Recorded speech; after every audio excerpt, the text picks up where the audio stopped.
Welcome to Lift, where we lift leaders, business entrepreneurs, and communities. I'm your host, Sarah Layson, and I look forward to lifting with you all today with my very, very best friend, and I would say family member, even though we're not really related, but Family is what she's calling it. Meredith Vezina. Meredith, thank you for being I guess we reversed it. You're in the hot seat now, and you're my first official guest. Yes. I am happy about that. Don't tell Scott, he's next week. I like to be first. Well, Mare, I want to talk a little bit before we go into the full-blown interview. I want to dive into who you are. Okay. So I would love for you to tell the viewers your story, what shaped you, and what matters most to you today. Okay, I think there's a number of factors that shaped me as a person, but I think you always, typically go to your roots of your family. So I feel like I won the lottery with my parents, and I think I had a pretty picture-perfect childhood, from my opinion. I also grew up in a small town. I think that was a key component of what shaped me and the way my parents taught us to live our lives, and we were strongly rooted in our faith. And so my parents modeled that and taught us that, and that's a big part of who I am and the person I've become today and the person that I work hard to try to be. So I think those are really important factors. And then so many things along the way in my life that I feel like are big components of who I am, like even playing sports. So I played soccer, and my parents were heavily involved in that. We moved. So Adamsville is a very small town, Adamsville, Tennessee. So just a small town girl. What do we say? What do we define as small? It's one red light. One red light. Population approximately 2,000. So if y'all look that up, one red light defines that's right. Small. That's the small town. If you have a Sonic and a Subway, then you know what I'm talking about. You're making it. That's it. And a Piggly Wiggly. Okay, Those are the components of small town. If you grew up driving around Main Street, you were in a small town. If everyone, you could be in a small town. You are, yes, probably so. If everyone knew who you were and that you were driving too fast at said red light, you lived in a small town. So there's lots of components to small towns. But I also think that that's a big part of who I am and the relationships I have with people, understanding people differently. My parents always taught us that, everyone has a gift, and what are their talents, and how you can understand people better in perspective, because if you think about where they came from and who they are, then you'll realize that's what they're bringing to the table. That's why they have these different gifts and just those kinds of facets. But we also moved to Oregon. I think that was a big part of who I am, that we left this small town for a while. We lived in Klamath Falls, Oregon, and then we moved back to a small town. That was hard too. So, well, you know what I've never put together until you just mentioned that? Because small towns are so relational. Mm-hmm. Everybody knows everybody. Mm-hmm. And that is a big part of who you are. I actually put that in one of the questions, because you're so relational. Mm-hmm. You love to go one-to-one with people. Your energy and who you are and how much you want to just, this one-to-one conversation, you really value. I love that. Yes. If having great conversations and good wine were a hobby, I would win. I love that. That's one of my favorite things to do. So I love that with my family, with my friends. I enjoy that with people I'm getting to know. If I could do that all the time, I would. I love that. And I would love for you to share, because I know we talk about entrepreneurship, success stories, and leaders. Mm-hmm. Can you share the story about your mom and y'all's soccer team? Yes. So I mentioned that part of who I am was moving from small town Adamsville to Klamath Falls, Oregon. We did that for 3 years. I was halfway through my 6th grade year when we moved, and then we moved back my freshman year. Well, soccer is a big part of the Northwest. I mean, it is all over the world, but more so than it was in small West Tennessee. And so my brother and I played soccer. We loved it. We both played on competitive teams. We really grew our love for the sport there. So I do attribute really finding my passion in terms of sports was in Oregon. And then my parents told us we were moving back to Adamsville. Adamsville did not have a soccer team. I know that's surprising, but they didn't. So in 1996, there was no soccer team. And we moved back, and my parents were like, we will help you get a soccer team started. So I was like, oh, sure. So anyway, my dad encouraged me to like go to our principal, meet with him, ask him what it would take for us to get a soccer team started. So I think it just started with something as simple as we had to get so many signatures of people that would be willing to participate. And then we had to find a coach, and we had to have a coach that was someone in the education system. So my mom was a teacher, and so she agreed to be our coach, although she did not know how to coach soccer. And Every day, Ted Lasso. essentially, yes. But Your mother. my parents knew that like what they knew and could do and couldn't do, and they hired coaches to come in from Jackson, Tennessee, Smart. from Lambeth. So they would come in a couple of days a week. Now, what is challenging is like those days they weren't there, my mom was the coach. And so you can imagine I ran a lot of laps because it's a blurry line when your mom is the coach of like, okay, well, I am going to talk back to you because I do that at home. And so now I'm going to try to do that on the soccer field. So I did run a lot, but I also am super grateful my parents were willing to do that. It taught me a lot about just the ability to make things happen and how you get things done and like the proper channels for doing that. And so we did, and we had a very successful program.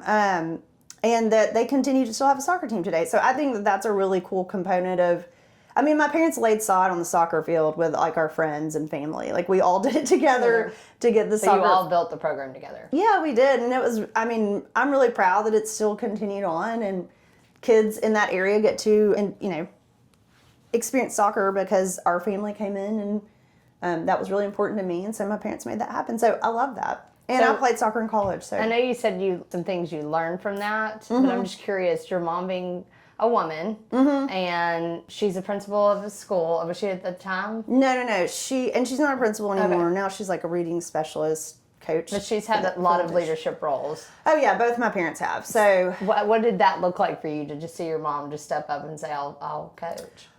Well, that was very normal for my mom, and it was normal for my parents to be like, if you want to, my mom always told me, like, if you want, and dad, like, if there's anything you want to do, like, you can do it if you work hard and learn and put your mind to it. And I still believe that to this day. Like, you are capable of anything that you want to achieve if you get the right tools, and you go to work on those things and learn how to do it. So I was not surprised at all that my mom was willing to step up and take that role. That was very much who she was as a person. So.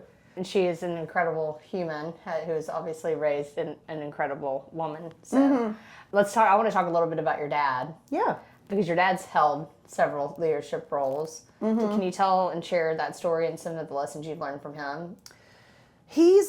My whole life, I feel like he has served in a leadership capacity of some sort, whether it were on, a city position. He was always in leadership in his job, which he was a VP of Human Resources. My dad is an avid reader, so we also got to, read and learn with him. We always joked, like, he loves Stephen Covey. We would say the Bible and Stephen Covey were just, those books were neck and neck. No, he would definitely say that Stephen Covey was second, but we just said those were his first two books of choice. But because of that, like, when you have parents in leadership, like, they're constantly leading you to and talking to you and teaching you. And while you may seem as a young child annoyed with the lessons, like, those lessons do shape you and teach you. And so, something as simple as, like, my dad was a VP at the company he worked with, and he had a parking spot, but he would never park in the parking spot. He would park in the furthest spot in the parking lot and walk every day, because it was really important to him that he showed other people that while that his position and title may have been different, he was not different than them. So that was really big to him. And, it's small things like that I think he probably did realize or didn't realize. That said a lot to us, to my brother and to myself, that was something he was willing to do when he didn't have to. Yep. Well, he embodies leadership, so does your mom. And while titles, I know, can matter to some people, for them, they do it through their actions. And I've seen a lot of that in you. So we're talking about leadership right now, and I have had several conversations with people really over the past few months about leadership. And some people have a negative connotation about it, some positive. Some people, they don't feel like there are a lot of leaders, in the world. What is your take on that? Like, what is your take on leaders and leadership? Well, I think leadership is incredibly important, and I think we all are leaders. I have a very positive image of leadership, and I think that, again, goes back to my parents because they were both, and still are, incredible leaders. And so my whole life, I grew up with both of my parents being in leadership, whether it was natural roles or my mom wasn't actually a principal until later in life, but like, just hearing them talk about leadership together and how to handle issues or things that are going on when leading other people. And they really took those jobs seriously and worked really hard to be the best leaders they could be in those actual, occupational roles. But also my parents were leaders in every facet of their life. And that's what, I have, that's the way that we lived our lives. And so I feel really fortunate in that position. And I think leadership is so important in any industry or field, and you always see the best leaders typically have the best outcome and results with their team. I also think in every role that you're in your life, you have the opportunity to lead, whether it's you were actually considered the leader or not. And I think, it's like, as moms, I feel like we have such a massive calling to lead our children. And so I think the way they see us living our life, just like the example I gave about my dad, that really is going to speak more. And my mom did the same thing. I think about her often in so many different ways of things that I saw her do when I was a child, whether it was cold and she saw someone that was homeless. And so we went home and got blankets and food and fed and, those things, you don't forget that. And that's, no one knows you did that. People aren't giving you accolades for feeding a homeless person, but it was things like that that were very meaningful to me, or taking meals to people when they're sick, just small things like that. Knowing she was so tired and had done all these things, I feel that so much more now as a mom and a working, outside of the home mom. I think you see, wow, she really accomplished so much. And I probably didn't show her the appreciation I should have at that time. So thank you, Mom. None of us do as kids. But now you're like, wow, she really accomplished a lot. I remember giving her a hard time in middle school because I would be like, what's for dinner? And I was like, oh wait, just let me guess. Grilled chicken and salad again? Maybe a baked potato? I should have just been appreciative that she was putting that together because now I know, we didn't have Uber Eats, and we eat a lot because I'm not able to get that grilled chicken and salad put together. So I just think about things like that and have a lot of appreciation for her. Well, I didn't have this on our questions, but you did mention leadership as, we're all leaders. How does that show up for you as a mom and in your work every single day? Yeah, I think there are so many things. There's so many different components to that. Leadership in my current role, I think the way you treat people that you work with, the way you handle yourself in really difficult situations, it's easy to be incredibly opinionated about what should happen or what somebody should do or what I should do or the way I should respond. And I think my children, they get to see me and hear me because my job is a lot on the phone. And so they get to hear me handle those difficult situations. And sometimes I do it well and sometimes I don't. And they see both. And sometimes I get the opportunity to tell them afterwards, probably could have handled that differently. I get to say that a lot. For those that don't know, Meredith is the top producing realtor in the Memphis area. So, and the past 5 years have been extremely hard in our industry. So I can only imagine what those fun conversations have been. Yeah. And I like to do, A lot of learning I lessons. live in my car a lot, Yeah. as you know, and so I like to do a lot of what I call TED Talks in my car for my children. Tell me about that. So they often happen in the mornings, I find. I think that's when I find my most inspirational material is in the morning for our TED Talks. And sometimes it just happens as we go because of learning opportunities for my children. Yeah. So I just think that those are important moments where we get to teach through our words. Now, are they hearing me? Time will tell. But it does make me feel better to give them a little TED Talk about perspective or, just things that I think we need to work on with them. Yeah. To me, those are leadership opportunities too. So I just think really every facet of your life is leadership opportunity. Well, Walking into a store and saying hello to someone or holding the door for someone, I think there's serving. Yes, there are always ways you can teach your children how to be a leader, to clean up, to take the time to help other people. I think those things are often not, we don't hear as many people talk about that. They don't elevate that in terms of leadership necessarily, but I think those roles are incredibly important. They're the foundation for our youth. I mean, they're those relationships for the parents are teaching children valuable lessons and their core values because they're helping them develop those. I mean, I think that's such a miss, unfortunately, in our society right now, is that parent-child relationship. And I love the TED Talk. I don't think I've ever heard you say that y'all do TED Talks. And I might. Well, they're my TED Talks. I might rip off and duplicate that. I think you should. I think everyone should be having TED Talks with their children. We've talked a lot about leverage before, and in our life, and we're working moms, and we work all the time. And right now, I've got a visitor that's popping her head in really quickly. I love you, honey. Hi. All right. I love you. Love you.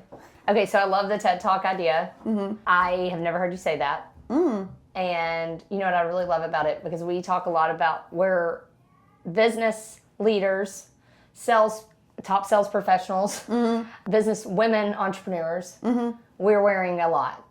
Absolutely. And we talk about leverage all the time. And I've always thought about this, like that is the one thing I don't want to leverage is the drop off and pick up. Same. Because it just does seem like that is precious time for us to teach our children some valuable lessons. Or if you can't pick up or drop off, like even at the kitchen table, there's so many different moments that you can capture these things. Sure. But having that block time is, I think, so important for them and for you. And I love it. I'm like, we're going to have to dub a name for that. Yeah, I mean... Do we have anything in it? I mean, I like TED Talk. I mean, I'm just calling it a TED Talk right now, but They see typically... me rolling my TED Talk. They don't love them. But I do. I'm going to keep on doing them. That was awful. That is not the jingle. No, it's not going to work. No, but I think about so many...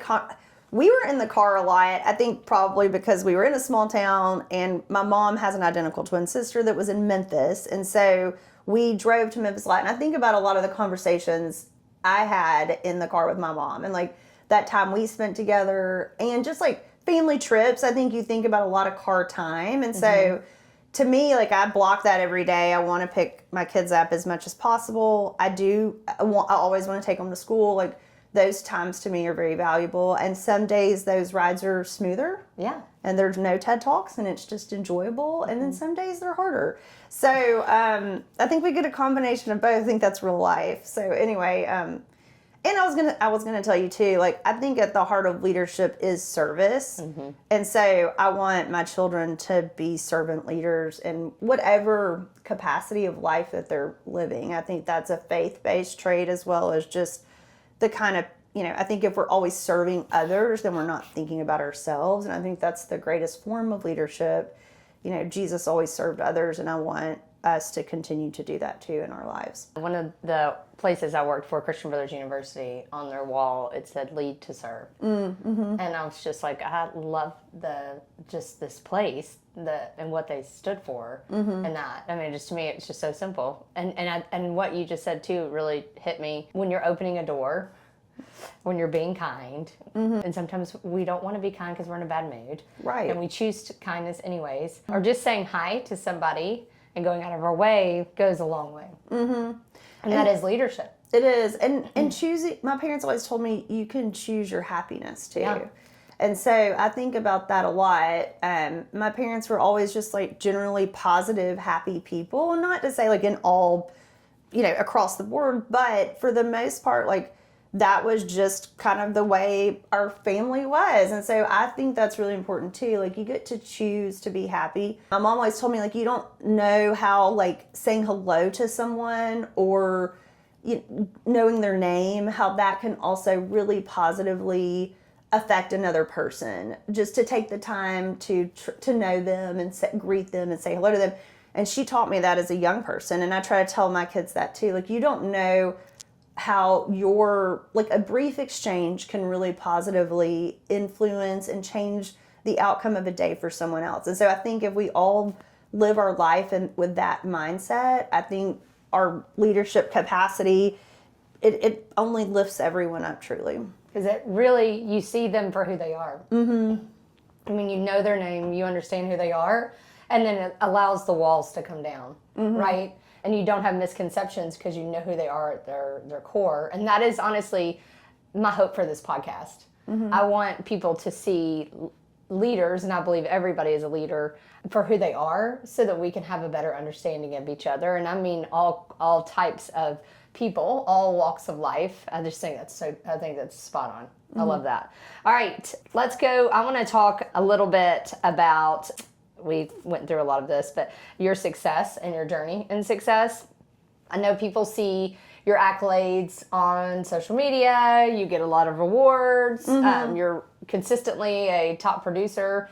And quite frankly, you've been that way your entire life. It's not just in real estate. I've seen you do that in soccer. I've seen you do that in everything you put your mind to. But what part of the story shaped you? What part of the story, when you look back, shaped you and redefined you as a leader or a successful entrepreneur? Well, this is something I think that we don't show on social media, but I think the true, like, when you go back in time and I think about my journey of life, I think one of the greatest gifts and things that my parents helped shape in us is, yes, you can accomplish anything, but anything that you're working towards will not come without a setback or, what we coin as a failure. Yeah. And then how do you respond to that? And so I think that is one of the things that, like, I want my kids to understand too. You can work really hard at something. You're not always going to be successful the first time. Yeah. And I think, like, when I think back on my childhood, and because that's where it all begins, I think about, like, when we moved to Oregon, I had some really good friends. They were incredible soccer players. I wanted to be on their competitive team, and I did not make the team. And I was incredibly disappointed. And my parents just told me, like, if I wanted to be on that team, I could be. Yeah. But I needed to work hard to get there. And these are the things I needed to do. And so that, to me, was like probably the first moment in my life that I remember not getting what I wanted. But my parents telling me, like, this is how you can get what you want if that's what you want to go after. And so I worked really hard that year. And then the next season I did make that team. And I just think that was like the first of many things. And that happens, I think, if you learn that you're not always going to get it right away, but if you don't stop working at it and you continue learning and growing, you will get it. And it's not, and no one sees that hardship in the beginning. I mean, with real estate, you saw that hardship. No one sees, like, the hours you put in to get where you are now. They just see you when you get to the top. And so, everybody wants that quickly, but it's the small things that we do over and over again to get better and to improve ourselves. I think that goes with anything. And so that's what I think those are probably the most valuable lessons when I think back on my life of, like, who I am now and why I, know I can do things even when it doesn't happen quickly, is because of moments like that, when you don't get what you want, but you keep working at it and then you accomplish that. I think, too, that's a big part of learning and growing, too. And so I think for, kids, that's so important. It's like, just because you don't get it right away, that doesn't mean you're not good at it, that you should stop. If you want this, you can have it. Yep. if you will continue working at it. Well, I think you also bring a good point up there. If you have to want it, how bad do you want it in order to get it, right? Right. And I really, as you were talking, thinking about, I think the bounce back and the strategy of the bounce back is bigger than the setback. 100%. I mean, we look at the setback, and it's like we tend to focus on the setback instead of what's the strategy for the bounce back. Because if I can use the setback to catapult me, and wherever I'm wanting to go, to outkick the goal, right? Instead of just focusing on, woe is me, I feel sorry for myself. I mean, I saw you do that with soccer when you tore your ACL.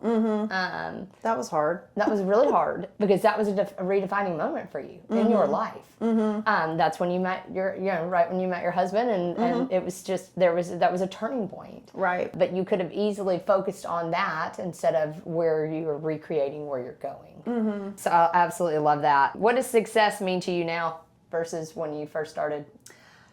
I think as we season, I'm not going to say grow older, No, I love but it. as we're seasoning, Gosh, I love that. I think obviously I mean, we're still lightly seasoned. We're very light seasoning. Seasoned. As we season, I think that obviously your definition of success is so different than what you think it is as a young person. Yeah. I had this idea of who I wanted to be and who I saw myself being. And now that, of course, has completely changed.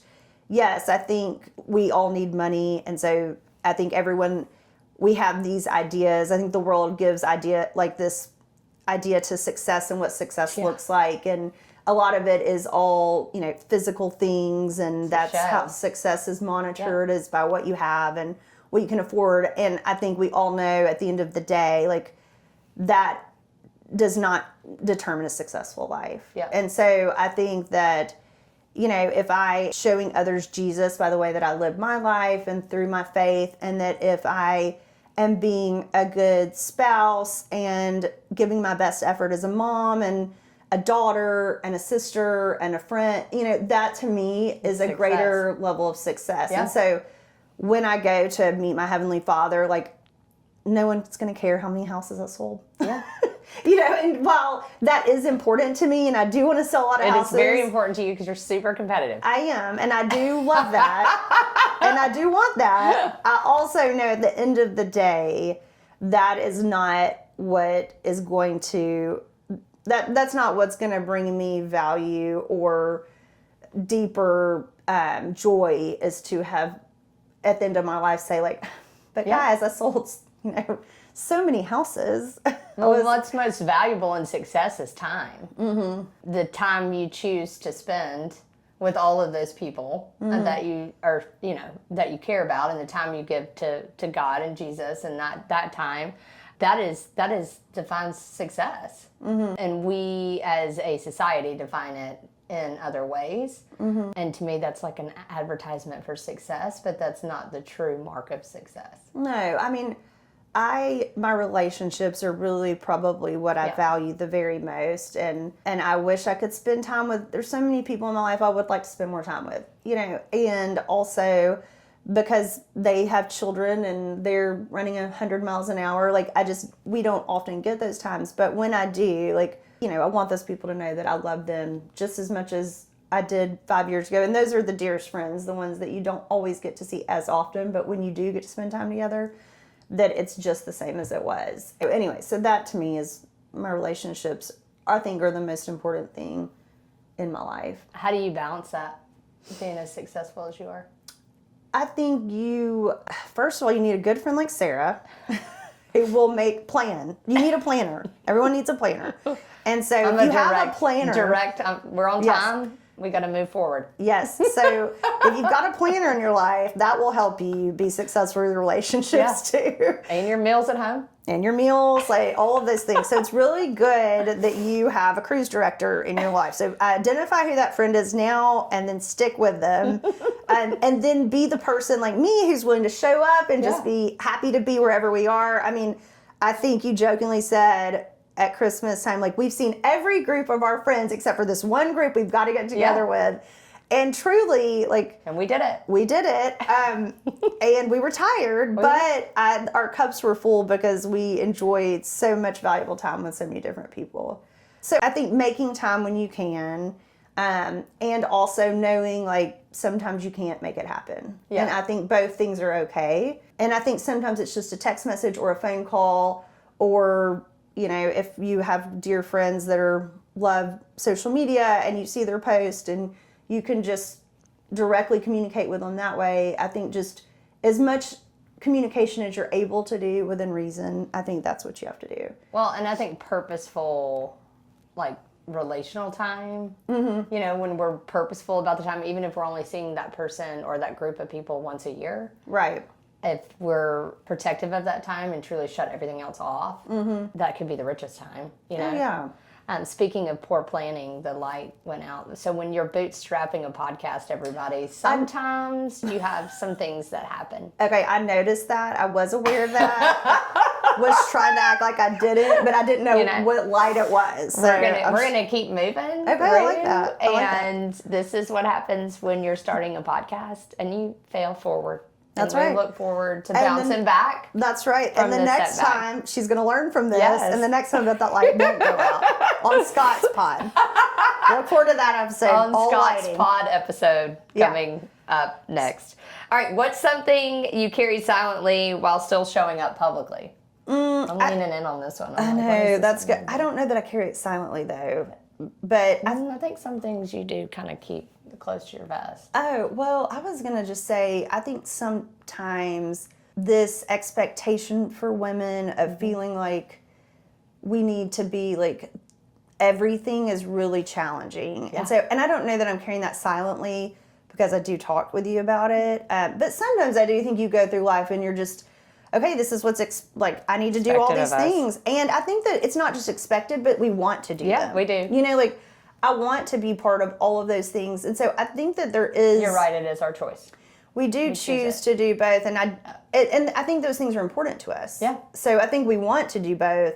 I just think sometimes you're going through acting like everything is really put together and great when it's just, hanging on by a thread, just a train wreck of a situation that came before whatever we were doing. That we're showing up and... That's it. We're doing the best we can. That's it. All of those things. So that's what I say. Like, I think sometimes we carry those things like, we can do it all. And we can. And also that's not easy. Yeah. And so I think that sometimes, people will say, well, how do you do it? I'm like, just day by day. We just do it day by day. And do you not think that we're misunderstood because of it? Like, people, I think, think that we're put together. And mostly. Sometimes I would love to do like a GoPro camera situation. Oh, yeah. Just to show everybody that, Well, Scott and I were just laughing about the time that your sitter knocked the door off your car. That has happened. Mm-hmm. Right. But you're going to have those stories because you're going to have people to help you. Yeah. And people are going to make mistakes. Yeah. And we're going to, as moms, forget things a lot. But I will say, I do believe what I know it's teaching our kids, because you and I are very fierce about family. Yes. Very fierce. And relationships and spending time with God. It's teaching them how to prioritize those things. I always say God, family, business. Mm-hmm. And I do know our kids, they understand that. And they're seeing that in the real, raw reality, which I think that's great lessons for them. It is. And I think, too, recently, Ava, your daughter, and her dear friend Virginia honored me at what was my Super Bowl, which was Love Your Neighbor Chapel at Christ Methodist. Super Bowl. Yes, I did say that because they asked me to be their special guest, and I was not just asked by one person, but two. And so one of my reflections of that is they see me they see us, and the words that they wrote to me told me, like, Ava sees me. She sees, like, how hard I'm working, but also so many of the characteristics that she pointed out are things that I'm really thankful that she sees in me. So it was a good reminder that they are seeing us. They do see how hard we work. I do think, even in our hard TED Talk moments in the cars, like they know like we're doing this all too for them. Yeah. Because ultimately that is what we're doing it for, is our families. Oh yeah. Well, and one day it's our job to give and equip our children so that they can lead themselves. That's right. You know? And I do know you're right. The kids, even them inviting you to do that, they notice. Mm-hmm. And while sometimes you and I think a lot of women that are probably listening to this podcast, we start to question. Oh yeah. Our choices sometimes, because we do choose to be entrepreneurial women, and we can get in our headspace negatively about that. But Sure. I think this is a friendly reminder to everybody out there that you're teaching kids that you can have it all. If you choose to do that. And some people have it all. Like I even think about my mom. My mom having it all was raising 3 kids and not working. And that was her gift, and she crushed it. But my gift is I love business, and I love being an entrepreneur, and I love being a mom, and I want both. Well, I and want we to have it have all. a dear friend who has 5 children, which is just amazing in itself. And she has done an incredible job being a stay-at-home mom with them. And I mean, I think about what she has taught her children. And what she teaches us. What she's taught us. Like, she's an incredible human. So I think that there's so many different components to that. And I think we see it in so many different ways with children and success. And she's had a very successful life and continues to and will continue to. And she's probably going to go back to work at some point once all her kids are back in school officially. But I think, like, I really admire her too, and like the path she's chosen as well. That's why I think a lot of times we think you have to pick a side, and I don't think that's the case. I think that whatever you feel in your heart and whatever you're called to do or be, listen and heed the signs and the warnings, either or. I think that a lot of us think you have to have either or, and it's like a negative stigma on either side, and that shouldn't be the case. The reality is, for women, we get to go wherever our heart is led. That's right. That's right. And now we actually have the opportunity to do that, which is pretty awesome. Okay, let's switch gears a little bit. We talked a lot about relationships and how they're so important to you. What does it mean to invest in people? When you hear investing in people, what does that mean to you? I think that is when you're investing in someone else, you're either cultivating a relationship that's like a mutual relationship. So, you know, I think of lots of different relationships in my life that I've invested in different ways. And so whether that's like friendships or business relationships, family relationships, I think that those are people who feel like you were giving your time to them in some capacity. Yeah. So whether it's just like going to lunch with a younger agent who wants to hear about my career, I think it's just offering yourself of service to them in some way. So whatever like capacity that is that they want you to help them in, that you're giving that to those people and they feel fed by the investment you've made in that relationship. But you broaden your reach quite a bit. Oh, like, yeah. we'll walk into a room and you will know no one. And you walk out with like 15 best friends. Well, I do love that. I do love, see, that's too, like, I think that's part of my personality, one, and I also think that that's, like, part of being a small-town girl, is, like, I think those are, like, 2 combination factors, is that you're used to knowing people, you want to know people, you know that people will help you and teach you in so many ways, so why wouldn't we want to know more people? So I do love to meet new people and have new relationships. I mean, people really fuel me. Yeah. I'm a natural extrovert, and No. I know, it's shocking. And so I enjoy knowing people. Like, I get energy from other people. So of course I'm going to go somewhere and want to know. Well, and if somebody doesn't like you, you make an effort to get to know them. I mean, that's important to me too. I've had to let that go though. So real estate teaches you that valuable lesson. Like, I know this is surprising, but I may not be for everyone. And I've had to kind of learn to sit with that and be okay with that. I don't know why you I know. I mean, so it's cute. hassles and everything. No, so that is part of it. But that's okay. You know, like not everyone has to like love and like me. If it's a relationship that maybe I have started out on the wrong foot, I'm gonna like look to myself first to see like how could I cultivate a better relationship with them? Yeah. And Well, what and can I think do? we've all had missteps in relationships. Oh, absolutely. And I know you and I talk about it a lot. We're like, how could we be or do better, or how could we reset? Like we go inward quite a bit. Because I mean, you have to when we deal with as many people as we get the opportunity to work with. I don't want to say deal. We get to work with a lot of people. So many different personalities and backgrounds.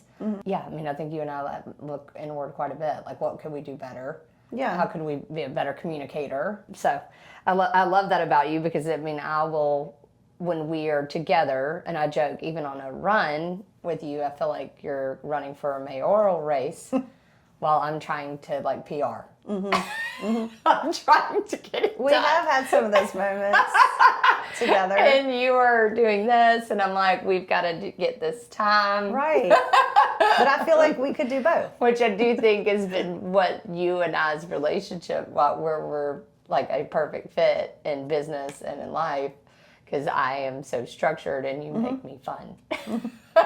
Well, you have it within you. I saw your potential. I mean, it does come. Well, actually, that was my next question. How do you identify potential in someone before they see it in themselves? Well, I think so. You know, I have learned along the way that one of my strengths is individualization. She'll tell you that if you Yes, ever I will. want to know if that person's going to be a right fit, if you're interviewing them, her individualization strength, which you probably got that from your dad. I 100% did. Yeah. Because my dad always taught me to be an observer. Yeah. But my mom also taught me to have an understanding of where people are coming from. And so I think the combination of two, like if you observe and you listen, and so it's important to be a listener. And then if you're really listening, you are taking in the information that they're sharing with you. And people tell you a lot about themselves really quickly. And so you can learn a lot about people just by listening and by observing them. And then that kind of gives you a catalog of information about who they are. And I think we all bring unique gifts to the table. And so is this person the right fit for whatever? Everyone has different strengths. And how can we help them identify those strengths and then be in those roles? I think observing and listening is a key takeaway. Entrepreneurs, sales professionals in general, our natural tendency is just we got the gift to gab. Like, we're just going to talk. And I mean, I've had several meetings with your dad, and he's an incredible leader. And that's exactly what he does. He asks a question, he like deeply listens, doesn't just, And he's not afraid to make you like sit in a really uncomfortable silence. He's not.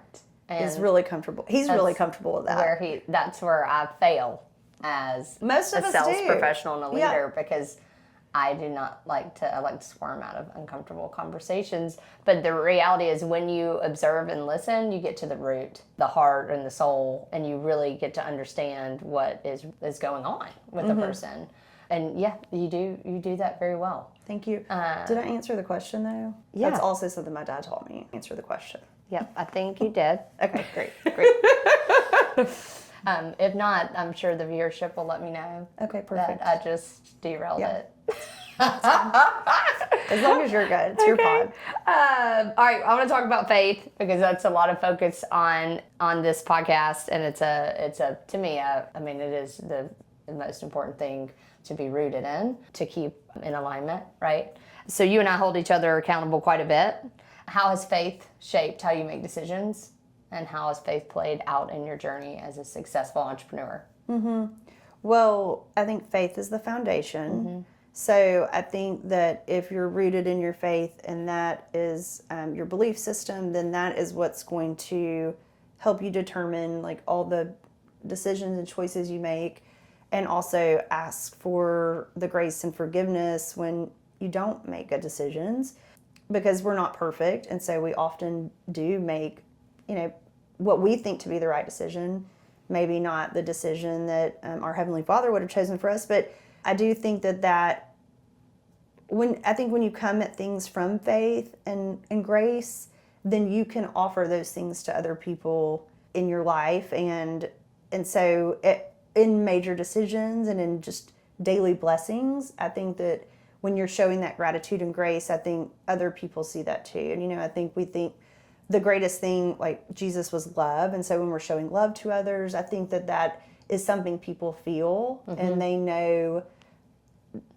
I just want people to know that I'm, working hard to do things differently as a person led by faith, and not just a person choosing to, take my own path, which often I think is easy for us to do no matter what. Yeah. So that's why I said, and if either one of us are going in a different direction, we're both very quick to move course. That's right. We hold each other accountable in that. And I think that's important if you have people around you who are willing to say, like, hey, I think, this would be my suggestion. You need to take this to prayer, or I really think you need to think about this, pray on this, whatever that decision is.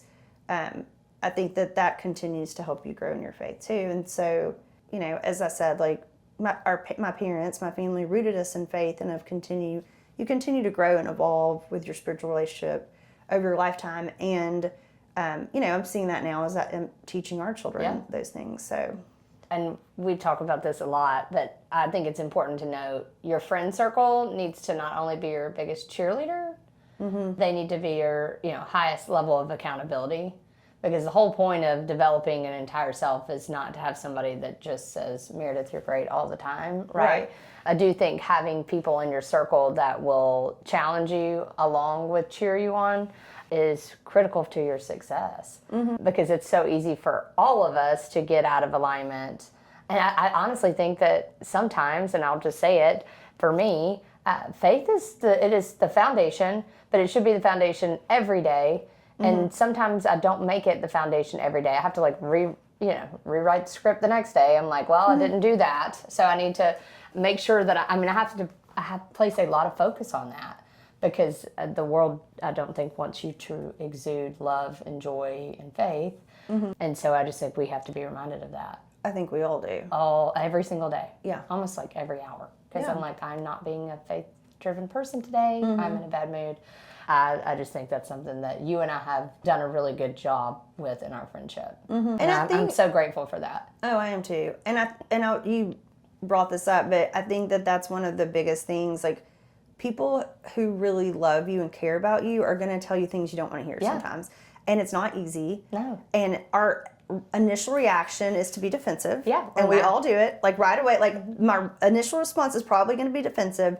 But then when I think about it and I reflect on what you said, or, if it's my parents or anyone that really loves and cares about me, I know that they're coming from a place of love. Yep. And so I need to take the words they gave me and think about them and see how I can, make some of those changes. Yep. Because those are people who really love you, or the ones who are willing to tell you not just what you want to hear, but what you don't want to hear. Yeah. So. Now, don't go criticizing all your friends out there. You're not going to have any friends. No. But no, I don't recommend that. I think it is important to have a balance. All right, a few more questions. You were on the team and you knew Whitney really well. And we changed, our motto was, instead of leave a legacy, we want to live a legacy. And I think we did. You're like literally in the middle of the podcast though. Like, say hi to the Say audience. Hi to the pod. I want to wrap up with, you and I had the privilege of knowing Whitney, and she was on our team, an incredible leader, incredible human. And we said after that we weren't going to use the phrase leave a legacy. We were going to say live a legacy, because of, we get one shot, right? So I'm curious, what does leaving a legacy versus living a legacy mean to you now? Well, I think Whitney was such an incredible example of living your legacy, and I think we all saw that firsthand, and were so deeply affected by the loss of her, and also had such admiration for the way she lived her life. Yeah. And so I think we were really, that was such an impactful turn for us in terms of the way that we saw, instead of leave but live. Because it continued her legacy. Correct. And so I think that's what we want. It doesn't need to be about what people say after I'm gone. No. It needs to be about what I do with the time while I'm here. Yeah. And that's what she did. And so I hope in all the interactions and relationships that I have in my life that people have a better experience because we've crossed paths. Yeah. And so that's really important to me for helping as many people as possible. And that's why, we joke about, yes, I am very competitive. I do like to, have really good numbers. Whitney was really competitive too. She was too. She was. That's a good point. And I love that about her. And also I want to help as many people as possible, because I think the more people that we touch, the greater our influence and living our legacy while we're here is. And so I think it's just a different in a mindset of how totally different shift. You want to live your life, instead of thinking about it, what we're leaving behind, but what are we doing today? Yep. I think that is, to me, that's more important than it would be for people to say wonderful things about me after I'm not here. Yeah. Well, and I think she embraced every second. Mm-hmm. And for those that didn't know Whitney, she was a business entrepreneur. She owned her own studio, also sold real estate, also baseball mom, volunteer for FIMU, and I mean, the list would go on and on. Raised tons of money for St. Jude. Oh, yeah. Every moment for her counted. And so I love that. I love that you and I, an incredible person to model. Mm-hmm. And I just thank God that we were able to work with her and have that time with her. Mm-hmm. So, all right, as we wrap up, I'm going to go into rapid fire questions. Oh, yes. Fun stuff. And I just want to say, this has literally been the hot seat because it is so hot in this pod room. Another problem with bootstrapping a podcast is the actual we forgot temperature. to turn on the air up here. The actual temperature is pretty toasty. Pretty toasty. All right, pod. rapid fire. Okay, let's do add it. to the hotness. I know, that's what made me think of that. Go ahead, I'm ready. Best decision you ever made? Coming to Memphis. Coming to Memphis. Tell me about that real quick. Well, I started out at Harding University, which I love my experience there. Had the best experience, wonderful friends from that school, and a great time. And I played soccer my first 2 years, and when I decided that I didn't want to play anymore, I told my parents if I didn't play soccer there, I thought I wanted to go to a different school. And so I told my parents, because I knew Memphis well. I didn't even consider going to Memphis before, but I had a couple of friends who had come to Memphis, and my aunt and uncle, I mentioned my mom's twin and her husband, their family lived here, and so I felt very comfortable in the city because I had grown up visiting Memphis. And I just think about all the relationships I have now. I mean, I met my husband here, I met you guys in college, and I love the city, so I'm really thankful that I did make that decision in coming here, because I've been here ever since. Me too, friend. I don't even know how many years of friendship it's been now. It's been a lot. Let's not even count it, because we're just we're lightly seasoned. We don't want to date that seasoning. All right. Hardest season you've ever walked through? I think my mom having breast cancer was probably a lot at that time. First hardest season. And we all handle things so differently. Mm-hmm. And I think when your parent, is going through something, like, you have an expectation of how they're going to handle it. And I never for a second didn't think that she would survive it. Like, I knew she would beat cancer and be a survivor, but I think that was still that was just such a hard faith-based life learning time for all of us. And we're a close family, and so there was a lot of different challenging components during that time, and I'm really thankful we've all come out on the other end, and now she's been cancer-free for over 20 years. So. Yay! I know. Your mom is incredible. Mm-hmm. And I would say, during the darkest of times and the chaotic times, it tends to be when we lean more into our faith, and there's so many lessons to be learned during that time. Mm-hmm. So I love that you shared that, and we're going to have Pam on. You should. To interview her and her incredible journey, because she's obviously a boss in her own right, in so many places, and I highly respect her as a leader. All right, a belief you changed your mind on. I think the way we raise children. Really? And here's why I say that, because before I had children, I babysat a lot, as you know. Yeah. And I loved babysitting, and I worked in like an after school program in high school or in college. I mean, I babysat a lot. Like, I made a lot of money babysitting, and it was a great, business building tool for me as a young person. And also, I had strong opinions about You did. children. I was not afraid to give an opinion. And I was like, I don't even know. To people who had children about maybe how they should do things differently. I think I thought I was like super nanny or something. Yeah. And I had never had a child. And so I think when I think back about those things that I tried to help coach moms on, I just like laugh because I'm just like, what a joke. I was like, who did I think I was? Like, because I was thankful you had that experience because I had no experience with kids. And so some of the stuff I'd listen to you on, and some I was like, I'm just going to put that in my back brain. Yeah, you have to back brain it. But then I did have my own children, and like some of those things I thought that I had told people, it's like, it's hilarious. Don't coach somebody that doesn't want to be coached. And maybe like they may not like you as much.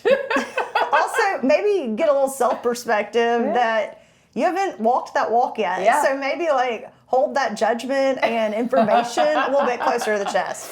I'm not saying it was all bad information, and some people ask me for it. Knowledge. But I laugh about it when I think about some of those things that I said and did and like told our friends, like lot of free coaching back then. So that's definitely no more free coaching. I mean, I would, I'd probably give it out still, but you got a lot of opinions. Yeah. maybe that's the reflection. All right, one more. What is your favorite karaoke song? Don't Stop Believing. Don't Stop Believing is always a great one. Isn't that the one I always sing? Well, yeah, and you do like this thing with your hands. Like you really get into Don't it. Stop. Which I fully support that. I know you do. It makes you just, you just own it. You just own the ring. It's a good song. Yeah. I mean, everybody loves that song. When in doubt, put your hands up in praise and just own it. Absolutely. All right, Meredith, that's a wrap. Thank you so much for joining us. Thanks for having me. I'm so grateful to have you as our first pod hot seat guest. Yes, and I got to be a host. Yes, and you got to be, the first host. Feel really honored, thank you. So thank you for all of that and all the time that you spent with me. I'm incredibly grateful for you, and I love you. Me too, love you too. And that is a wrap. So I would ask that if any of this resonated with you all today, if there's anybody in your world, we would love for you to share this with them.